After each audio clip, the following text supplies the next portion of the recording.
Là où la vie et la mort guettent à chaque pas, le prédateur a toujours le contrôle.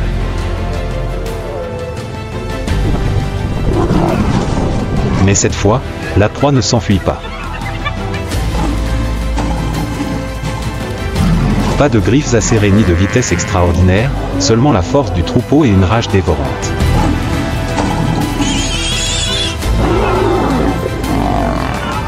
Dans cette confrontation, c'est peut-être le chasseur qui doit fuir.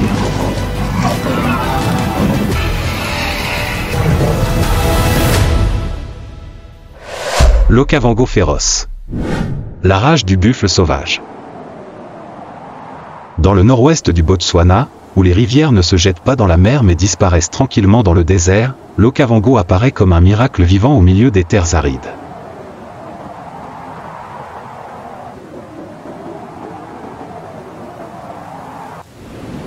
Pendant la saison des crues, des milliards de mètres cubes d'eau s'écoulent du plateau angolais, inondant les plaines, transformant ce lieu en un labyrinthe verdoyant de canaux, de marécages et d'îles flottantes.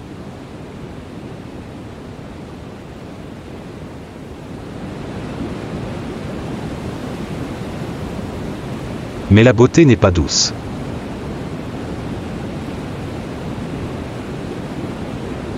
À l'intérieur de l'Okavango se trouve un monde hostile, où chaque créature doit lutter pour sa survie chaque jour.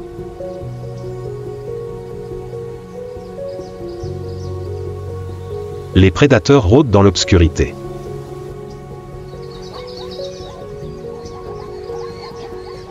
Puis, dans la brume matinale qui recouvrait le marais, des ombres noires et denses commencèrent à apparaître.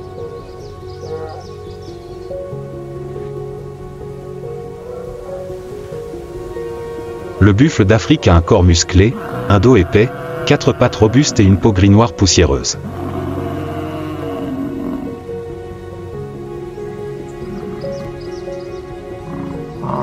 Sa tête porte une paire de cornes puissantes et incurvées, dont les racines sont soudées pour former une masse solide semblable à un casque, une caractéristique propre aux mâles adultes.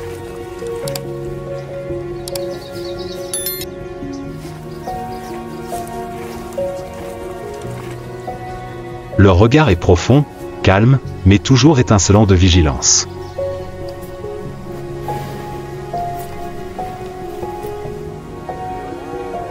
Ils vivent en grands troupeaux, de quelques dizaines à des centaines d'animaux, généralement menés par le mâle alpha.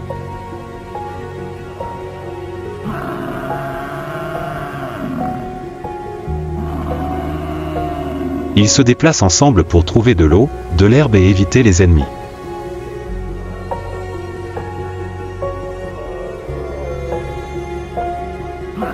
Au sein du troupeau, les femelles élèvent leurs petits et se regroupent en petits groupes, tandis que les mâles âgés se séparent souvent du troupeau pour vivre seuls ou former de petits groupes.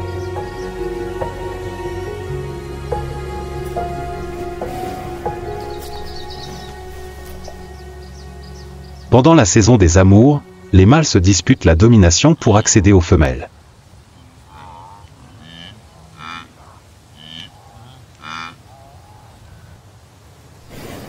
Les cornes du buffle d'Afrique ne sont pas seulement des armes, mais aussi des symboles de force et d'autorité.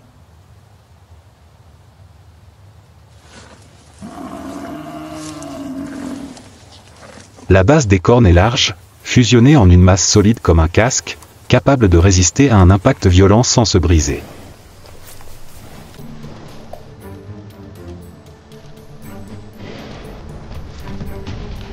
Les deux buffles mâles chargent l'un sur l'autre.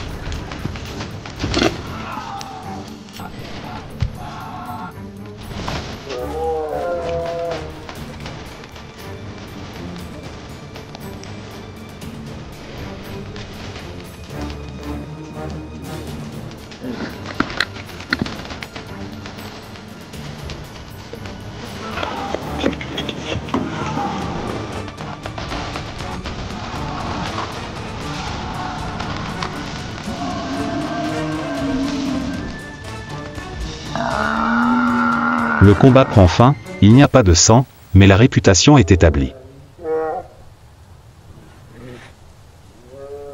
Chez les buffles sauvages, la victoire ne nécessite pas un rugissement. Il suffit d'un coup de sang suffisamment puissant pour faire taire toute la steppe.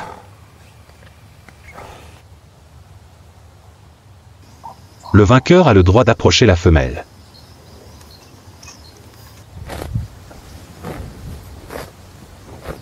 La saison de reproduction est le moment où le troupeau de buffles s'agite.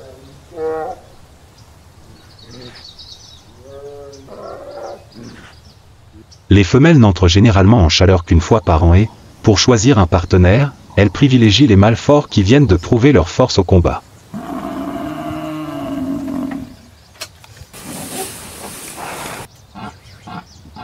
Après la fécondation, les femelles sont gestantes pendant près d'1 an.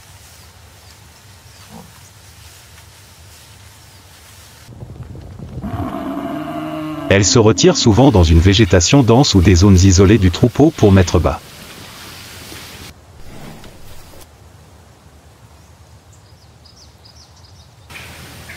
Les petits naissent avec une fourrure brun clair, les pattes encore tremblantes.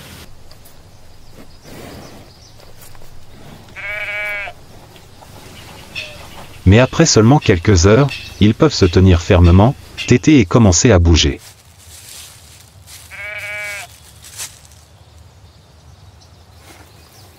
Dans les premiers jours de leur vie, les petits sont toujours entourés de leur mère et des autres buffles femelles du groupe pour les protéger.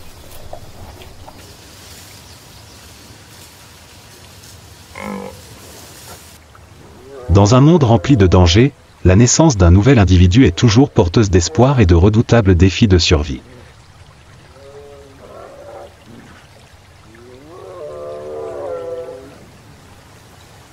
Mais malgré leur force et leur solidarité, les buffles sauvages ne sont pas invincibles.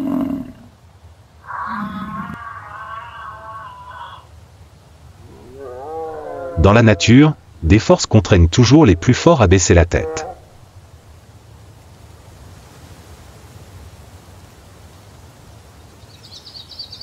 Dans les prairies sèches et brûlées par le soleil, l'apparition du géant fait taire tout le troupeau.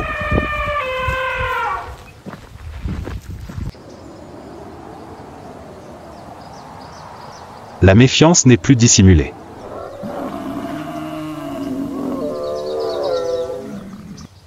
Éléphants d'Afrique. Symbole de puissance absolue.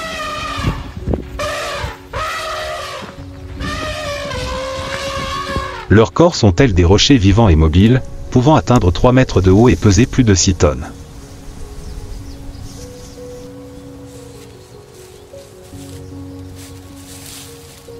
Leur peau grise et rugueuse est épaisse comme une armure, une protection naturelle contre les insectes et les rayons du soleil.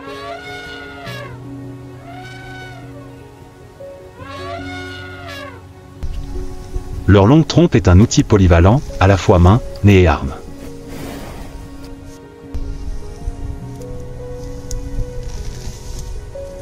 Les défenses recourbées qui s'étendent de chaque côté de la bouche ne servent pas seulement à creuser et à casser des branches, mais aussi à montrer la classe de chaque individu.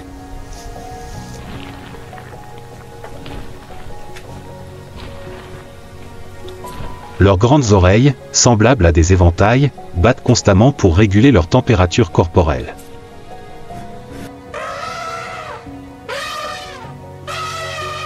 Les éléphants d'Afrique vivent en troupeaux, généralement menés par une femelle plus âgée.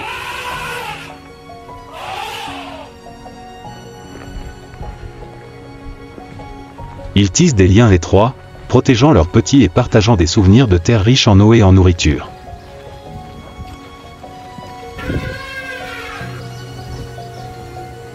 Se déplaçant selon les saisons, le troupeau laisse des traces visibles au sol.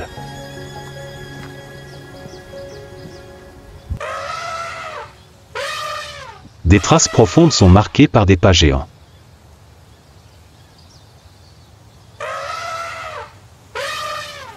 Bien qu'ils paraissent lents, lorsqu'ils sont provoqués, les éléphants peuvent se déplacer à des vitesses allant jusqu'à 40 km/h.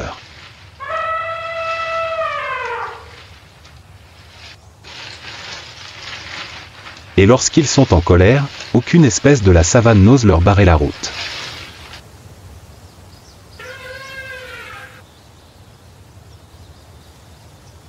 Alors que le troupeau de buffles se déplaçait, le silence s'installa soudain.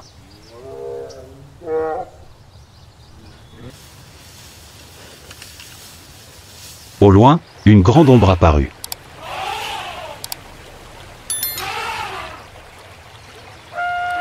C'était un éléphant d'Afrique adulte qui buvait de l'eau à proximité.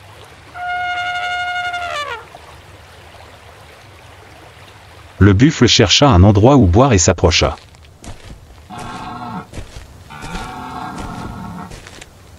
L'espace devint chaotique, le rugissement d'avertissement, le troupeau d'antilopes voisins l'évitant également.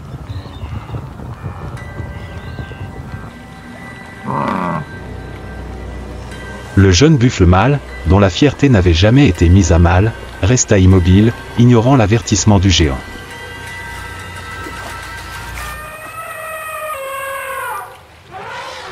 Ce défi avait dépassé les limites.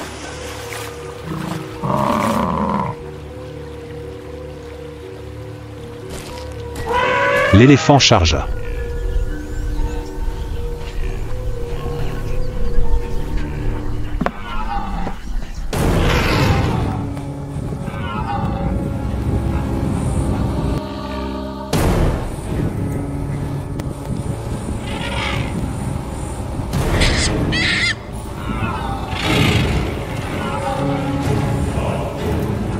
Le combat prit fin rapidement.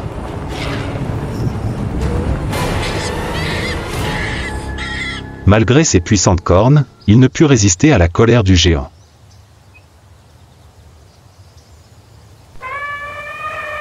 Il ne put que rester immobile.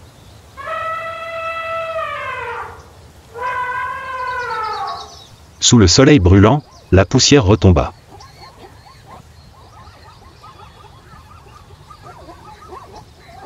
Le silence reprit sur toute la terre, comme si de rien n'était.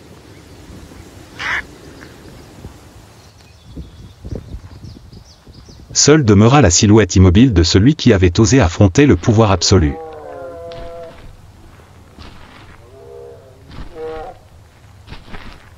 Dans le monde sauvage, le courage ne suffit pas toujours à gagner la vie.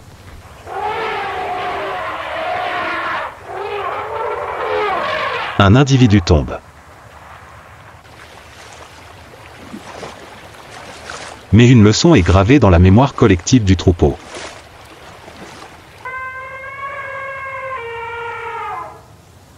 Le courage seul ne suffit pas à survivre.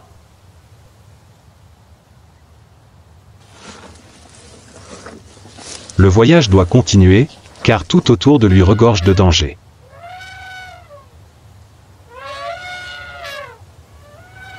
Dans les hautes herbes et l'obscurité silencieuse, quelqu'un attend le bon moment.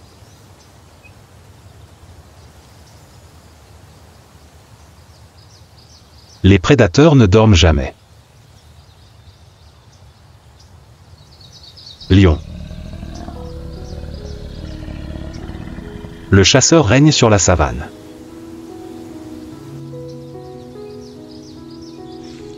Avec son corps imposant et sa musculature robuste, sa fourrure brun doré lui permet de se fondre facilement dans l'herbe sèche.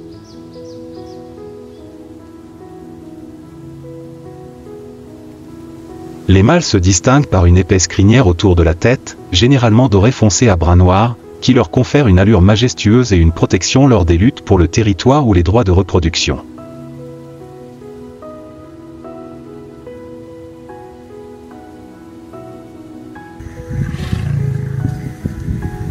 Les femelles, dépourvues de crinière, sont minces et agiles, et jouent souvent le rôle principal lors de la chasse.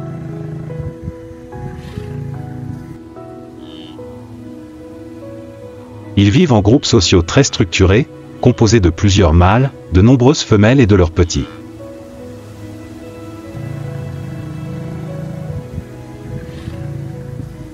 Chaque groupe possède un vaste territoire, marqué par des rugissements puissants et des marques d'urine audibles à des kilomètres à la ronde.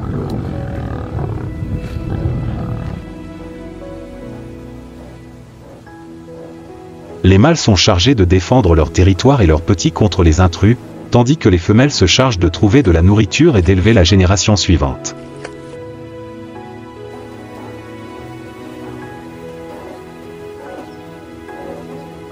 Ils chassent en groupe, travaillant ensemble pour capturer de grandes proies comme des zèbres, des antilopes, des buffles et même de jeunes girafes ou éléphants.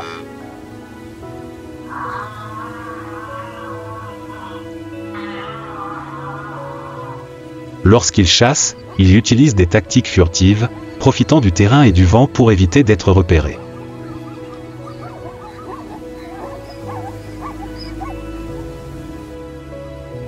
Certains agissent comme des leurres ou se tiennent à courte distance, tandis que d'autres tentent des embuscades latérales ou par derrière.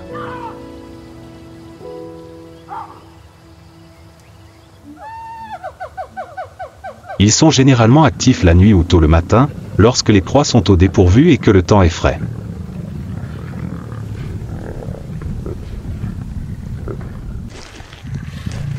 Pendant la saison des amours, les mâles se battent pour établir leur domination au sein de la troupe.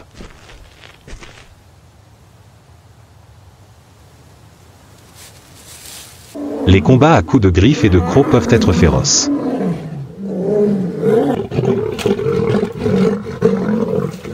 Le mâle vainqueur est autorisé à s'accoupler avec les femelles de la troupe.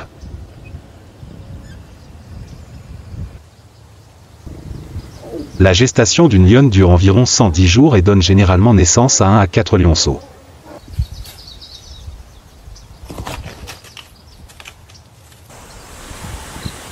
Les lionceaux naissent avec une fourrure tachetée de pâle, ce qui les camoufle dans les sous-bois denses où ils se cachent.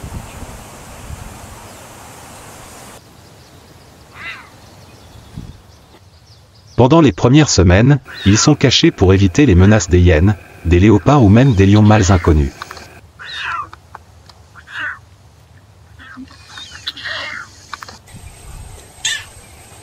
Les femelles d'une même troupe prennent souvent soin de leurs petits et les nourrissent mutuellement, formant ainsi une communauté matriarcale très unie.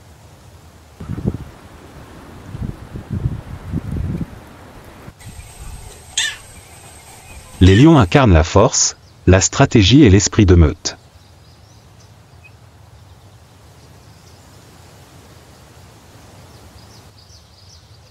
Ils dominent non seulement par leur force, mais aussi par leur coopération et leur cohésion sociale, devenant ainsi l'un des prédateurs les plus organisés de la nature.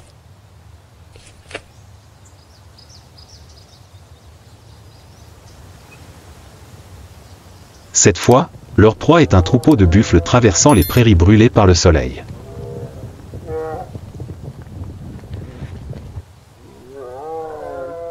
La troupe avance silencieusement dans l'herbe brûlée par le soleil, chaque regard perçant rivé sur le buffle broutant au loin.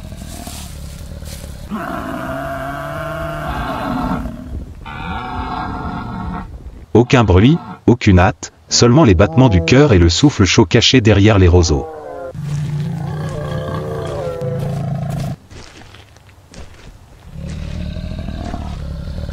Les lionnes se dispersent, chacun de leurs pas rampant doucement dans l'herbe épaisse.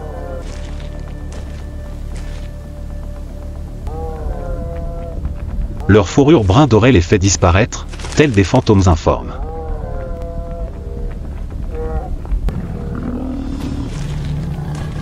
Leurs yeux sont rivés sur leur cible, chaque mouvement d'une précision absolue.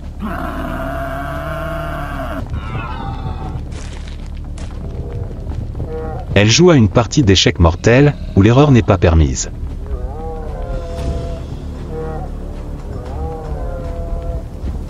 Devant eux, 2 buffles s'étaient séparés du troupeau.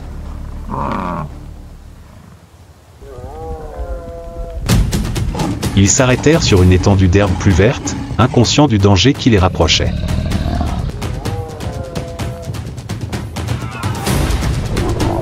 Quelques minutes seulement après la charge des lions, l'air autour d'eux semblait tendu.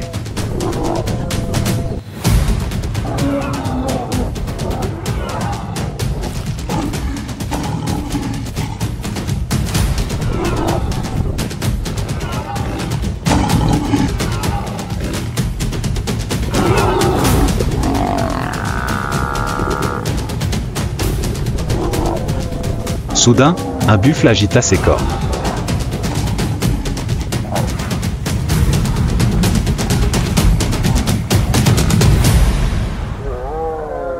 Les 2 lions titubèrent, surpris par la résistance acharnée. La chasse fut interrompue.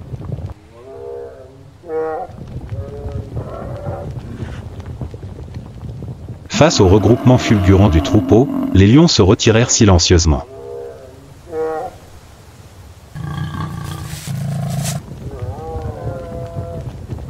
Sous le sombre soleil de l'après-midi, le silence de la prairie était déchiré par un affrontement.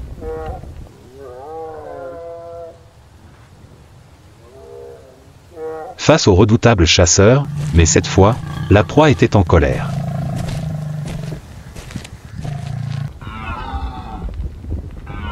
Ils ne restèrent plus immobiles à attendre la mort.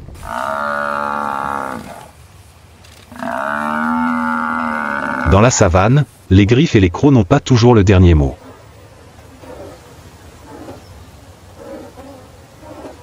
Lorsque les pas lourds du troupeau de buffles s'apaisèrent, la savane s'ouvrit à un autre rythme de vie, plus doux, mais aussi empreint de vigilance.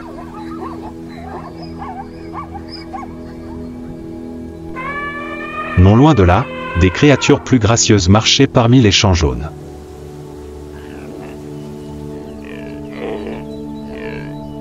Leurs cornes courbées se balançaient doucement au vent.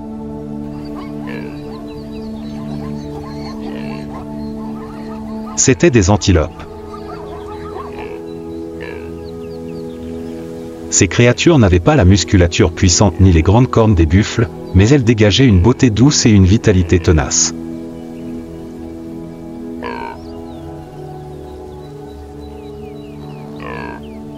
Avec leurs corps élancés, leurs fourrures lisses brun doré ou gris clair, et leurs élégantes rayures noires et blanches le long du corps, les antilopes semblaient avoir été créées pour se fondre dans la lumière et le mouvement des prairies.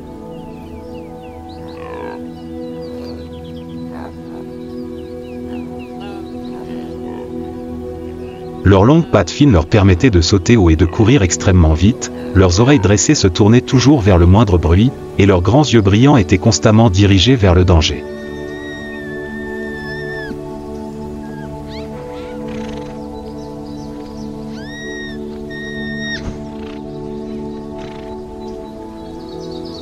Les antilopes vivaient en troupeaux, pouvant compter plusieurs centaines d'individus.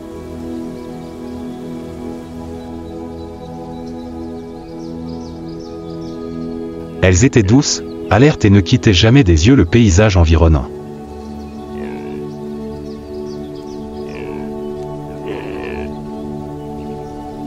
Mais c'est cette fragilité qui en faisait des proies attrayantes pour tous les grands prédateurs.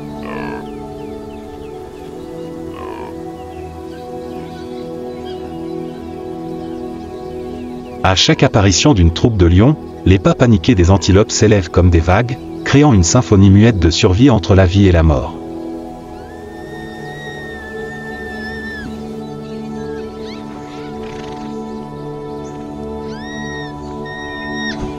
Bien qu'il n'ait aucun lien direct, antilopes et buffles forment involontairement un réseau de défense naturelle.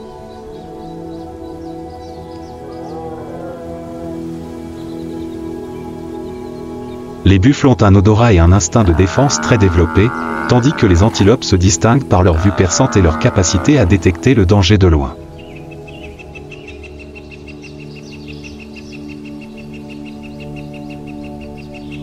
Lorsqu'une antilope sursaute, le champ tout entier s'agite.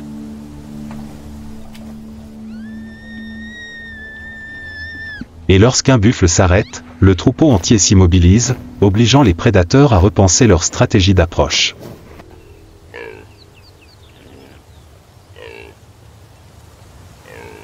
Cette symbiose silencieuse ne naît pas de l'amitié, mais d'un instinct de survie profondément ancré.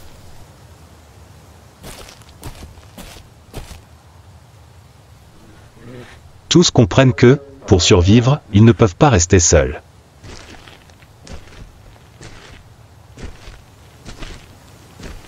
Mais cet endroit n'est pas réservé aux chasseurs solitaires comme les lions ou les guépards.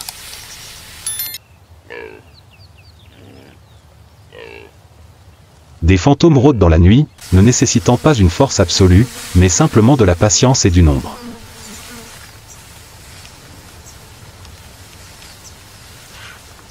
Et parfois, ce sont ces êtres qui suscitent la plus grande terreur.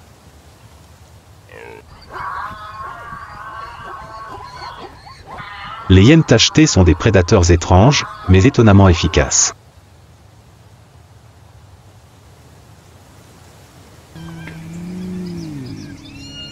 Leur corps robuste, aux épaules et effilé vers les hanches, possède des pattes avant plus longues que les pattes arrière, ce qui lui confère une démarche voûtée qui semble toujours à l'affût.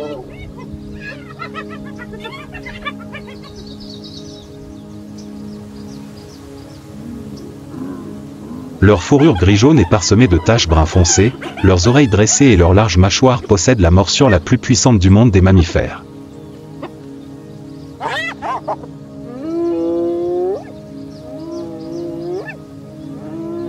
Elles vivent en meute, organisées selon un système matriarcal strict.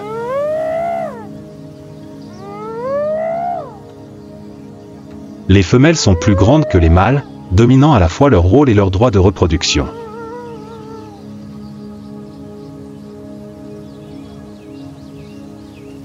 Elles se reproduisent toute l'année et donnent généralement naissance à 1 à 3 petits après une gestation d'environ 110 jours.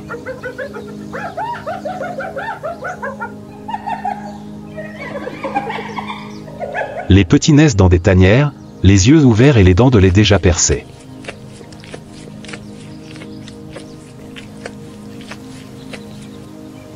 Ils naissent prêts à entrer dans ce monde férocement compétitif.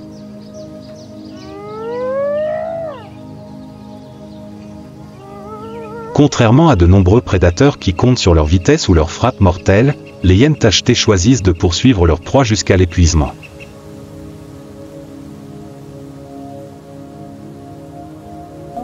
Dotées d'une grande endurance, elles peuvent poursuivre leur proie sur des kilomètres sous une chaleur accablante, gardant un rythme respiratoire aussi régulier qu'une machine.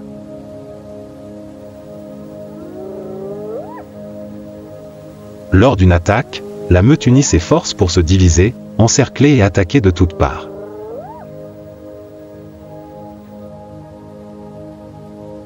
Leurs proies préférées sont l'antilope, le zèbre, le sanglier et même les carcasses laissées par d'autres prédateurs.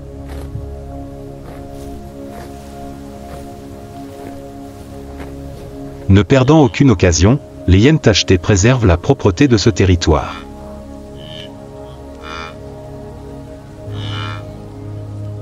Nettoyeuses impitoyables, elles sont indispensables à la chaîne alimentaire.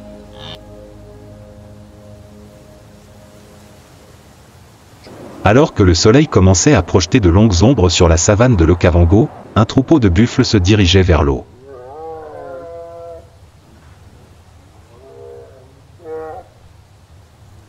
Un léger bruit provenait des buissons.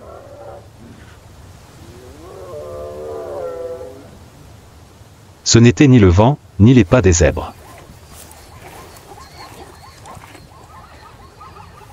C'était un mouvement organisé, aussi silencieux que le souffle des ténèbres.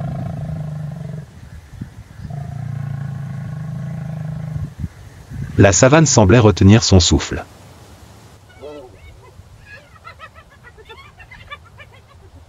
Au loin, les ombres se déplaçaient lentement, silencieuses.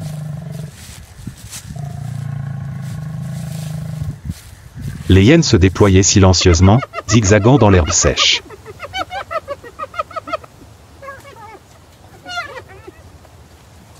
L'espace autour du troupeau de buffles devint chaotique.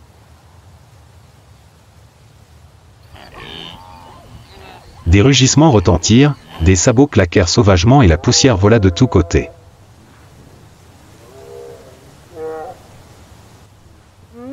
Les buffles paniqués cherchèrent une issue, mais l'encerclement s'était resserré.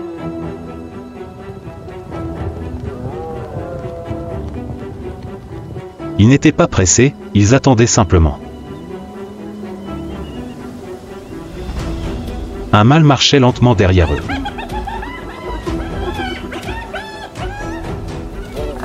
Les hyènes se tenaient là, attendant que la proie, lente à se déplacer, s'effondre.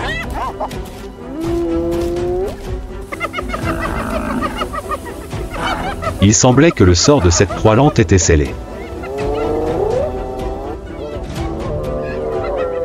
Mais cette fois, le troupeau de bisons revint.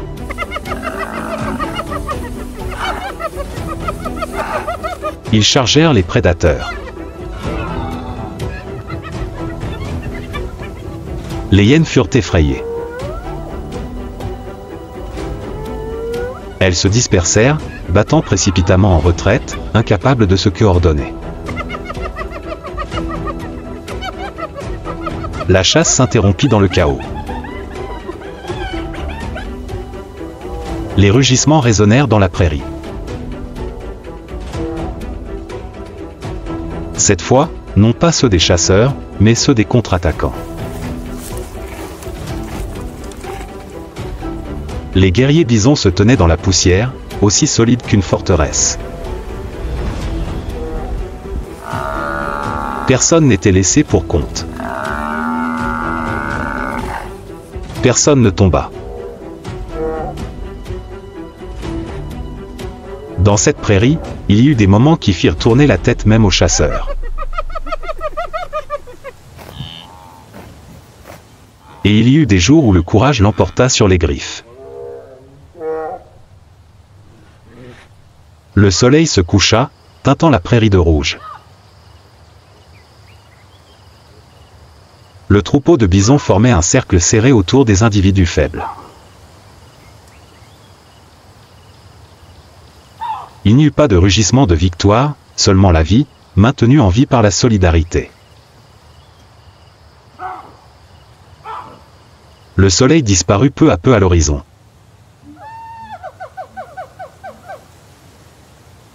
La prairie sentait encore la poussière et les battements de cœur précipités des survivants. Mais cette fois, la proie ne s'enfuit pas. Elle ne tomba pas en silence. La résistance s'éleva comme une tempête. Non pas par des griffes, mais par des cornes fières et des cœurs unis.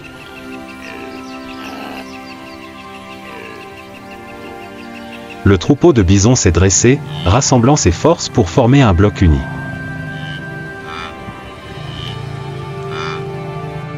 Ce ne sont plus des individus solitaires, mais une force indomptable.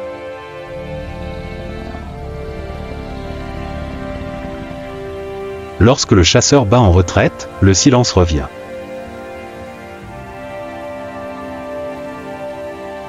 Mais ce n'est plus le silence de la peur, mais l'écho d'une résistance obstinée.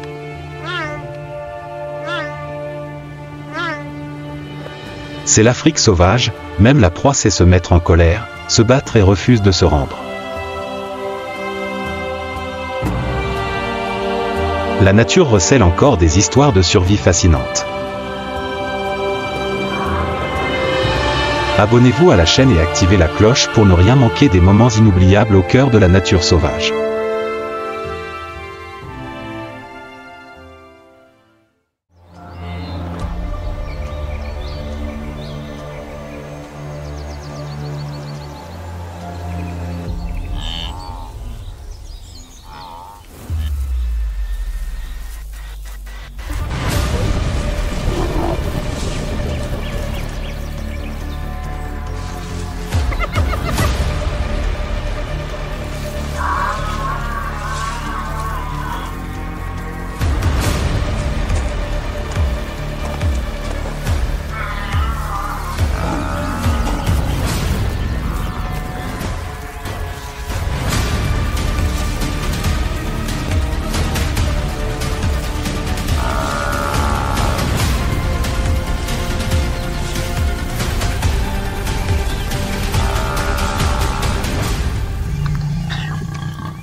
Serengeti, le champ de bataille de la vie et de la mort.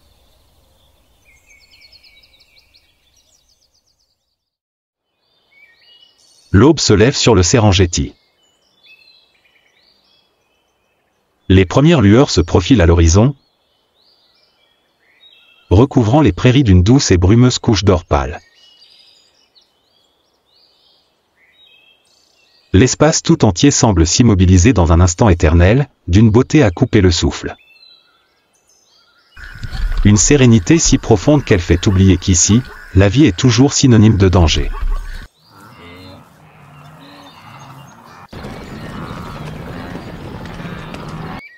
Mais dans le Serengeti, la paix n'est qu'une coquille fragile. Sous la douce brise qui souffle dans l'herbe à hauteur de poitrine, quelques mouvements ténus commencent à apparaître. Des silhouettes sombres se déplacent lentement, voûtées, le cou bas, les oreilles dressées.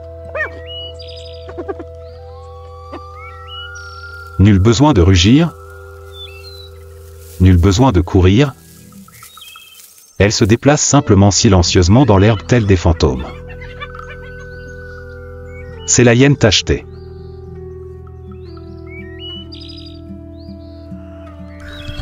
Elle n'attend pas la nuit pour chasser. Elle n'a pas besoin de la vitesse d'un léopard, ni de la force d'un lion. Elle incarne la patience, la stratégie et une détermination froide et impitoyable.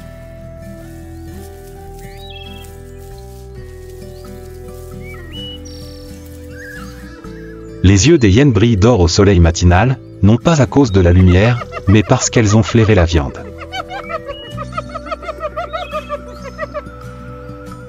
L'odeur du fumier, de la terre et, plus obsédante encore, celle du vieux sang, tourbillonnant dans le vent, guide le chemin.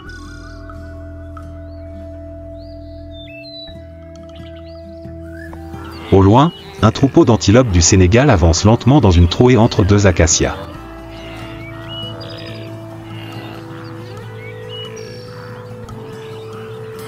Leur fourrure brun-roux scintille au soleil matinal. Leurs oreilles pivotent comme des antennes vivantes, scrutant le monde autour d'elles à la recherche de signaux.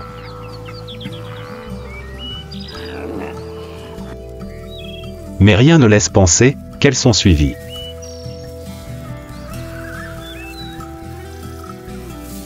Dans les hautes herbes, un léger mouvement fend l'air. Pas d'ombre, pas de bruit, seulement le regard, doré, profond, fixe.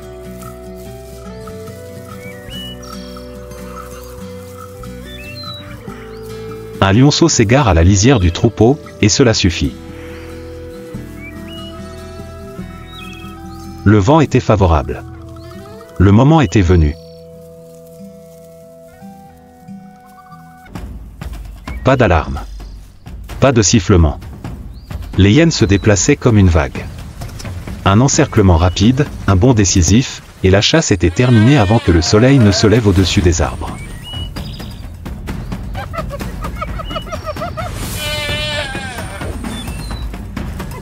Pas de rugissement. Pas de jubilation.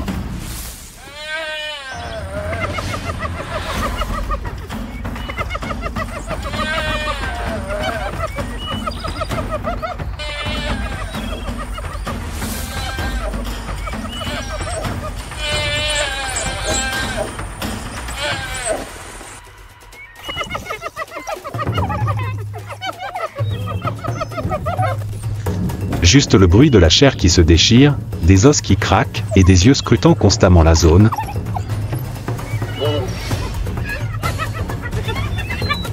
Toujours à l'affût d'un autre prédateur. C'était le prix.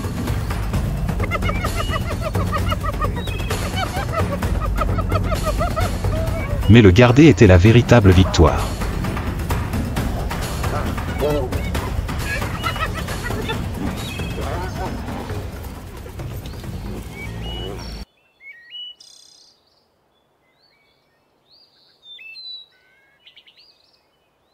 Le sol sous eux était craquelé comme une peau brûlée.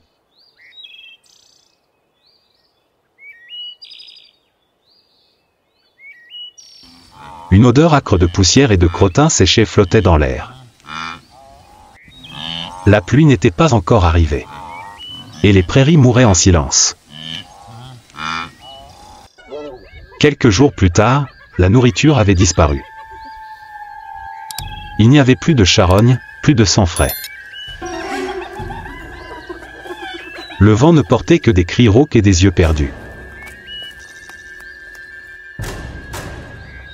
La meute était maintenant dispersée, brisée, méfiante et dangereuse les unes pour les autres.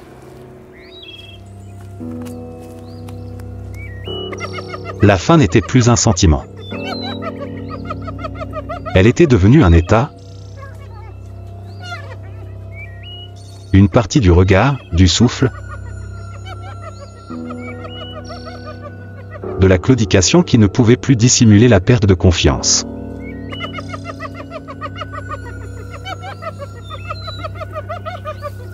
Les têtes, jusque-là penchées, commencèrent à se relever pour s'examiner. La frontière entre parents et rivales était floue. Aucun avertissement. Aucun sifflement. Aucun rituel hiérarchique. Ils se ruèrent l'un sur l'autre. La première morsure arracha la fourrure du cou.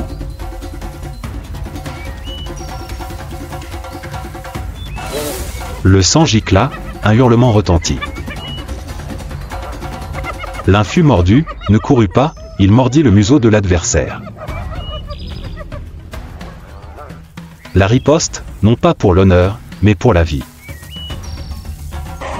Les autres ne s'arrêtèrent pas. Ils se joignirent. Il n'y avait plus de meute, seulement l'instinct de survie. Plumes arrachées à la peau. Chair déchirée. L'un d'eux tomba, le ventre fendu, ses intestins se répandant sur le sol. Mais même dans son agonie, il mordit encore la jambe de celui qui l'avait humilié, une dernière morsure, non par vengeance, mais par faim. La meute, autrefois forgée dans le sang, la discipline et la coopération, étaient désormais brisées. Les anciennes règles avaient disparu.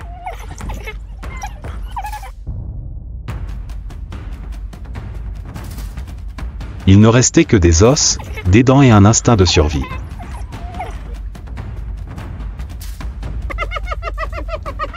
Alors que le soleil disparaissait derrière l'horizon rouge acier, seuls des corps brisés subsistaient.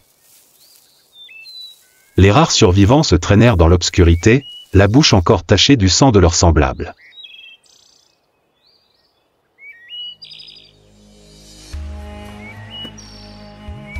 Et dans le Serengeti, où chaque aube commence par un jugement de la nature, c'était tout ce qu'il fallait.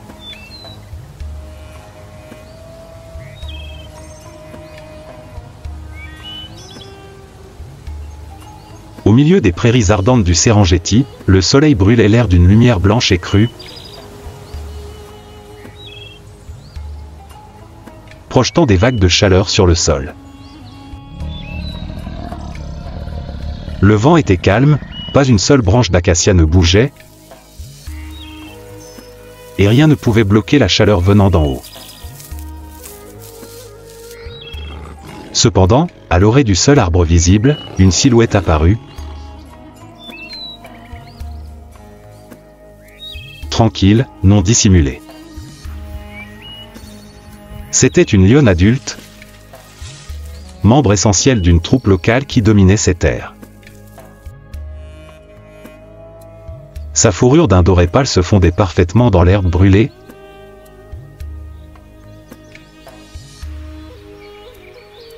lui permettant de disparaître complètement si nécessaire. Son corps était longiligne et puissant, ses épaules et ses hanches étaient fortement musclées, et ses tendons ressortaient nettement sous sa peau bronzée. Contrairement au lion mâle, qui portait une crinière, les lionnes étaient bâties pour la vitesse, l'agilité et l'organisation, et elles étaient les principales machines de chasse de la troupe.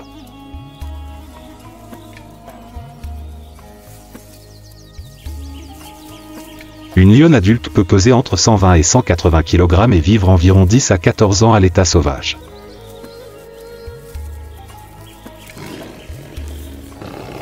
Mais la longévité ne garantit pas le pouvoir. Son statut social est lié à son rôle au sein de la troupe.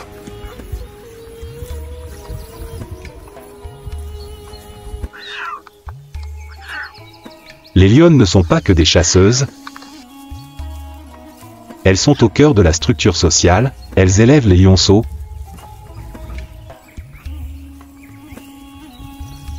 leur enseignent les techniques de survie et transmettent la mémoire territoriale à la génération suivante.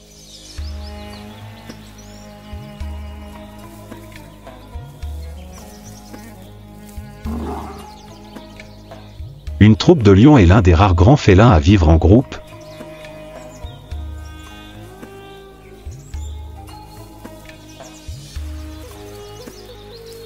Généralement composé de 2 à 3 mâles, de 6 à 12 femelles et de leurs lionceaux.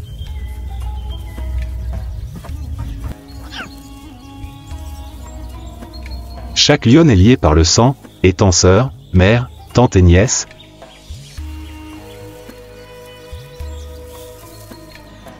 créant ainsi une étroite coopération, notamment pour les soins aux lionceaux et la chasse en groupe.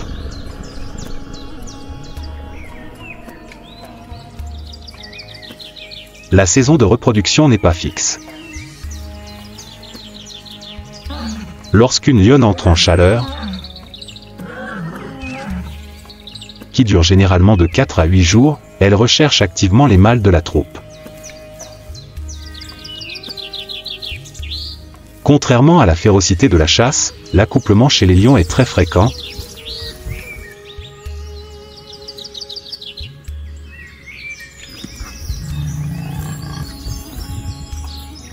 Un couple peut s'accoupler jusqu'à 40 fois par jour. Les séances d'accouplement sont courtes, parfois de quelques dizaines de secondes seulement, mais continues, afin d'assurer la conception et d'empêcher le mâle de partir s'accoupler avec une autre femelle. Après un accouplement réussi, la gestation dure environ 110 jours.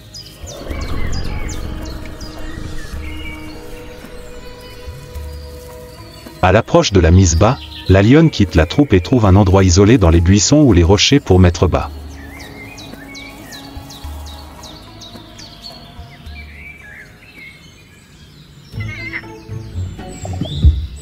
En général, seul 1 à 4 lionceaux naissent.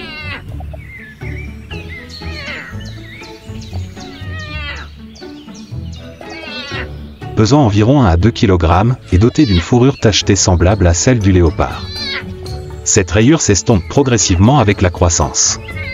Pendant les premières semaines, les lionceaux sont totalement dépendants de leur mère, ne peuvent pas marcher et ne peuvent se nourrir que de lait. Pendant ce temps, la lionne cache ses lionceaux à la troupe pour éviter d'être dévorés, même par les mâles de la troupe ou par d'autres prédateurs comme les hyènes et les léopards.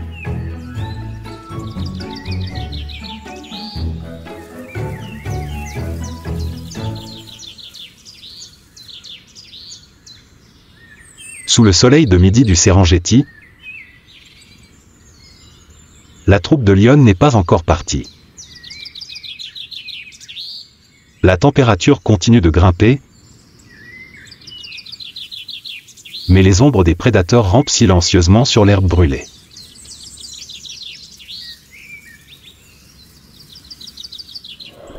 À l'avant du groupe, une lionne adulte se tenait à quelques pas, marchant gracieusement.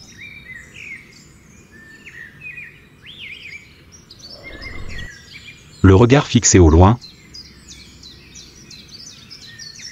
là où un troupeau de gnous s'était rassemblé dans l'herbe basse.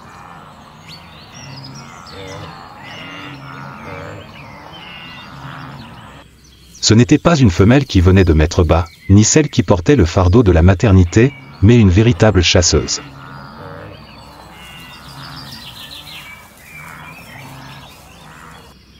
Son ventre était mince, son pelage uniformément bronzé, ne montrant aucun signe d'allaitement ou de chaleur.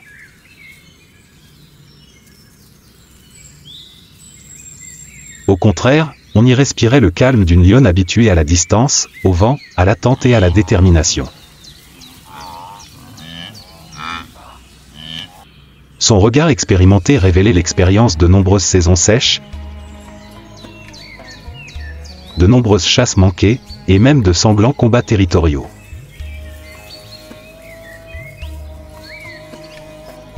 Le vent de l'après-midi était aussi calme que s'il retenait son souffle. Sur la vaste plaine, le sol était noir de chaleur, les lisières de l'herbe sèche s'enroulaient comme grillées, et même le bruit des insectes s'estompait, laissant place au silence épais qui précède un coup fatal.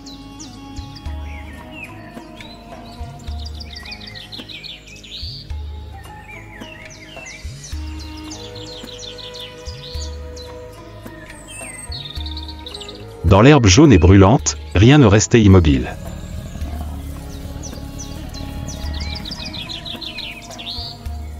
Un groupe de lionnes était accroupi, se déplaçant au ras du sol. Pas de précipitation, pas de signe. Chaque pas était une mesure précise, distance, direction du vent, mouvement de la proie. Au centre, la lionne la plus âgée ouvrait la marche.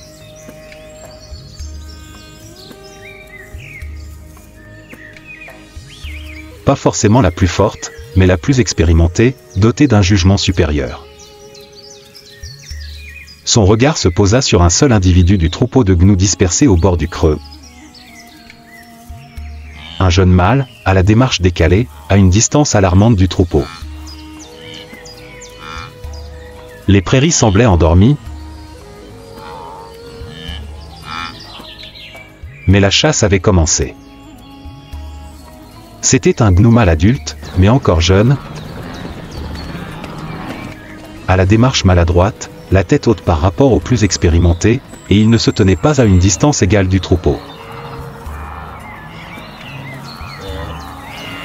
C'était peut-être sa première saison de migration, il n'avait pas encore assimilé la discipline du troupeau. Il ignorait que l'espace entre lui et le troupeau était une condamnation à mort.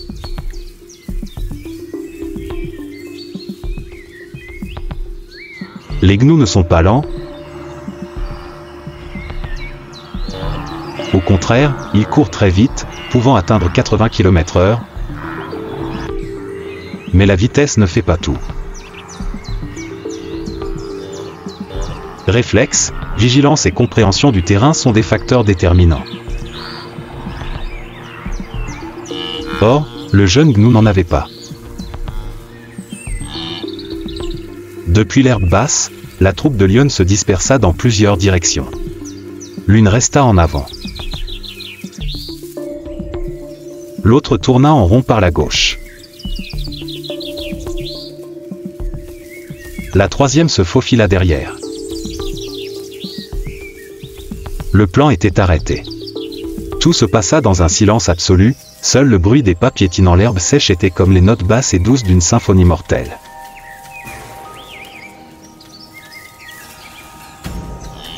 Le gnou comprit soudain que quelque chose n'allait pas. Les oreilles se dressèrent, les narines frémirent. Il tourna la tête.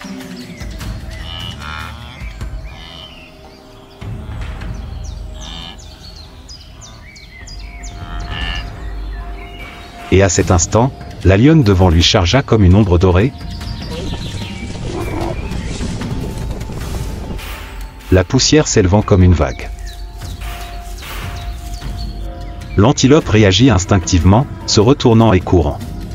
Mais elle ne pouvait que courir dans la direction que les deux autres attendaient. Il n'y avait pas d'échappatoire. Un bond précis venu de la gauche envoya l'antilope s'écraser au sol. Ses pattes battaient sauvagement, ses cornes s'agitaient, mais ses griffes étaient déjà profondément enfoncées dans son cou. Le deuxième lion lui cloua la poitrine, serrant ses pattes arrière. Et puis, la morsure fatale. Ses crocs s'enfoncèrent dans sa gorge. Pas de sang ne jaillit, juste un léger bruit d'étouffement, puis le silence.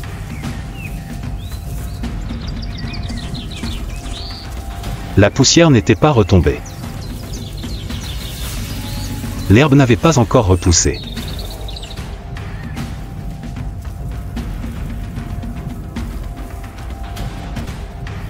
Le troupeau d'antilopes au loin courait toujours, mais personne ne tourna la tête. L'instinct leur disait, si tu cours, tu survivras.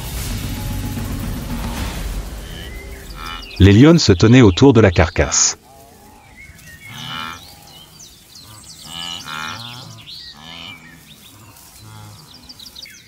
Pas de rugissement. Pas de combat. Leur tête était inclinée, non par respect, mais avec la certitude que le repas était la récompense d'une coordination parfaite.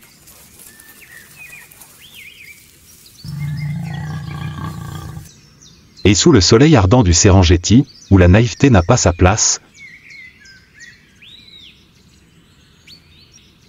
chaque instant était une épreuve inattendue. Ceux qui réussissaient survivaient. Ceux qui n'étaient pas prêts s'inscrivaient dans une chaîne de vie prolongée par les griffes et les dents.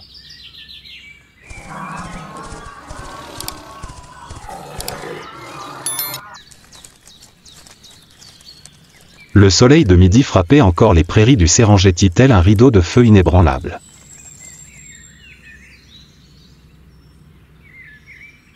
L'herbe s'échandulait doucement au vent, mais cela ne parvenait pas à apaiser la tension qui venait de retomber après la chasse.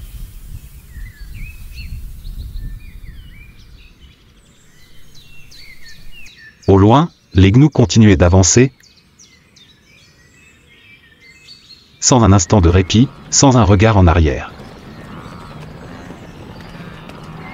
La mort d'un individu était acceptée, surmontée, comme si elle n'avait jamais eu lieu. Car ici, la vie ne s'arrêtait pas pour pleurer.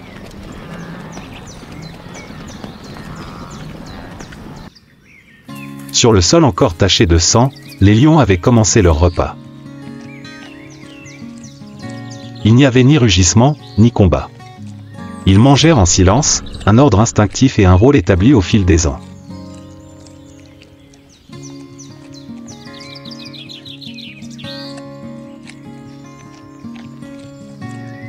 Ce n'était ni de la cruauté, ni une victoire.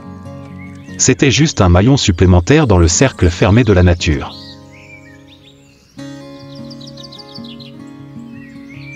Une fois le repas terminé, les lions se levèrent, secouèrent la poussière de leurs épaules et partirent silencieusement sous le soleil brûlant.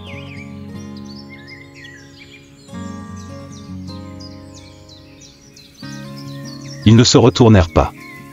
Inutile de regarder en arrière. Car le cycle continuerait, avec ou sans eux. Mais aujourd'hui, ils survivaient. Ils perpétuaient leur espèce. Ils gardaient leur place dans le réseau complexe et impitoyable de la nature sauvage. Et tandis que le soleil commençait à se coucher à l'ouest, leurs ombres s'allongeaient sur les prairies, non seulement telles des silhouettes de prédateurs, mais comme des symboles vivants de force, de coordination et d'ordre ancien, aussi vieux que la savane rugissait et que les empreintes des dinosaures n'avaient pas encore été effacées.